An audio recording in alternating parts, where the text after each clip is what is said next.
Hitman is Netflix's latest movie to be released on the platform, and I certainly didn't expect it to be the enjoyable watch that it was. Focused on a fake hitman called Gary Johnson, who was in fact a real-life person. This story saw him adopt an identity that he created for an undercover job that he was on and need to commit to it as he then fell in love with one of the people that he was trying to get on the sting. With an ending that was fictitious, but a story that had a lot of truth that lied within it. Let's jump into the video and discuss the true story behind the real-life fake hitman, and also explain the ending of the film. So let's get into it. Here is the true story behind Hitman and the ending explained. Just to let you know, this video will contain spoilers. The true story. So right at the end of the movie, we saw that there was a tribute paid to the real-life Gary Johnson. Gary Johnson was indeed a real-life fake hitman who contributed to over 70 arrests. But as well as that, he was a Vietnam veteran, a college teacher like was depicted in the movie, and also one of the chillest dudes imaginable. It turned out that the murder that we saw taking place at the Enter Jasper wasn't real, and that was made up for dramatic effect, which the credits do explicitly tell us. But was the way that Gary was depicted in the movie true to the real-life individual? Well, it was actually said that Gary Johnson was known as the Laurence Olivier on the field because his acting skills as a fake hitman were so good and convincing that people bought into the personas that he was adopting. He was well respected due to the way in which he went about getting the people to admit what their intentions were, and that was something that was carried through in the movie. Like in the movie as well, it was also said that he would research the people that he'd be meeting with who wanted to carry out potential hits and adjust the way that he was according to what he thought would work for them. He didn't actually form a relationship with one of the people that he met with. However, it was said that on one of the undercover operations that he went on, he met with a woman that wanted to put a hit out on her boyfriend, and during that meeting, he instead referred her to social services, rather than continuing with the sting. It turned out that the woman that he met with was a victim of abuse from her husband, and she was with him because she feared what would happen to her if she left him. So this is something that seems like it most likely inspired the relationship that we saw being formed in the fictitious movie adaptation between Gary and Madison. It showed a softer side to the character and that he could see through certain situations and if people truly had a bad nature at their core. Judging by the way that the film depicted Gary Johnson, and after researching the way that he was, I feel this film served him well. Yeah, there were fictitious elements within it, which were done with a full creative license. But the fact that this was a real guy was something that surprised me. As we saw during the closing moments, the real-life Gary Johnson passed away in 2022. My review of the movie. I thought this was actually a really good movie. It's kind of got a good blend of not taking itself too seriously, but it's got some great acting, a solid story, and it's shot quite nicely too. Yeah, there are some cringe moments in there, which you do get with comedies, but because the story is actually quite good, it doesn't feel out of place. It's just a really fun time that actually has some creative elements within it. Personally, I loved being able to hear inside of Gary's head as it allowed the comedic moments to really shine. In a situation where somebody is completely out of their depth, hearing what was going on in his mind and registering when he needed to switch between Ron and Gary were moments that allowed us to get to understand the character even more. I felt like I truly knew Gary because we got that deeper insight into what he was thinking.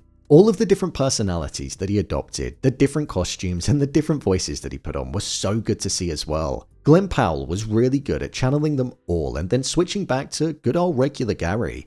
One scene that I did really like in this movie was one of the first ones where he met with the guy in the diner and was arranging the first hit. Seeing the drastic switch in character between Gary and the hitman was something that took me by surprise, and the scene played out in a real rhythmic way. You didn't know if he was going to be out of his depth or if he was going to mess up, so it had us on the edge of our seats. The conversation really drove that scene, and Glen Powell delivered. I don't feel like there was any sense of deeper meaning to the movie, and it very much felt like it was leaning into the whole thing about just being yourself and that it's okay to change as time goes on. And with one of the final lines being, if the universe isn't fixed, then neither are you. It doesn't really pack a punch, but I don't think it needs to.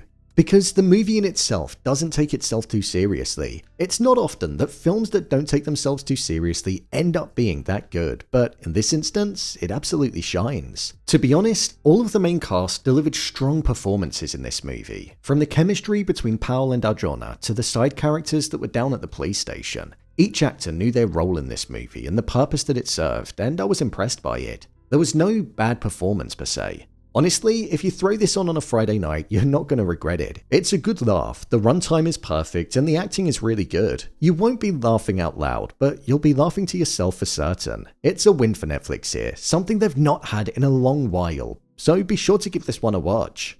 The ending explained. So when it came to the ending of this movie, we saw that Jasper, the person whose job Gary ended up getting at the start of the movie because he was suspended, had actually been following Gary this whole time, and he'd been seeing that Gary and Madison were in some kind of relationship. With Maddie killing her ex-husband out of fear that he was going to kill her after he put a hit out on her, we saw that Gary revealed himself to not be Ron and to in fact be Gary. However, even though he knew that she was a killer, it didn't deter him in wanting to be with her, and he actually helped her get off the hook when she was a #1 suspect. After that was a success, when Gary went to see Madison that evening, he saw that Jasper was waiting for him to arrive, and he planned on blackmailing them for the $1 million that she was set to inherit from her husband's life insurance in order to buy his silence. However, when Madison got him a beer, she poisoned him and rendered him unconscious. From there, Gary then devised a plan, and he channeled his inner Ron, and planned on making it look like Jasper had done it to himself, going against what Jasper said only moments earlier, where he said Gary wouldn't be able to kill anybody. Gary had leaned so much into these personalities that he adopted that he pretty much became a blend of Gary and Ron in that moment, killing Jasper and getting him out of the picture so that himself and Madison could be together. And also something which would allow him to carry on doing the job that he enjoyed without Jasper disrupting it and being on his tail constantly.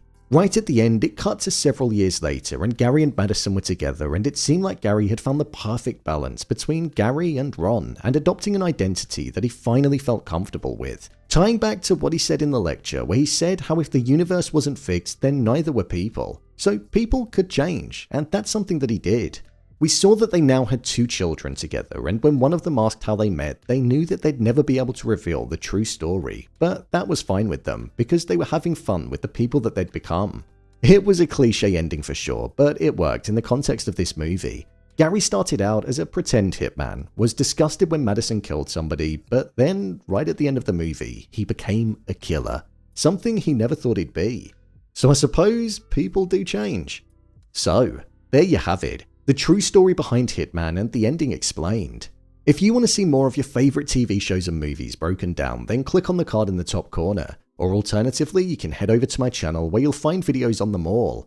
And finally, if you'd like to see what I rate the latest movies that don't quite make the cut to getting a dedicated video, then head over to my Letterboxd profile. It's where I rate the latest releases in real time. What did you think of this movie? Let me know your thoughts in the comments below. As always, thanks for tuning into the video, and I'll see you in the next one.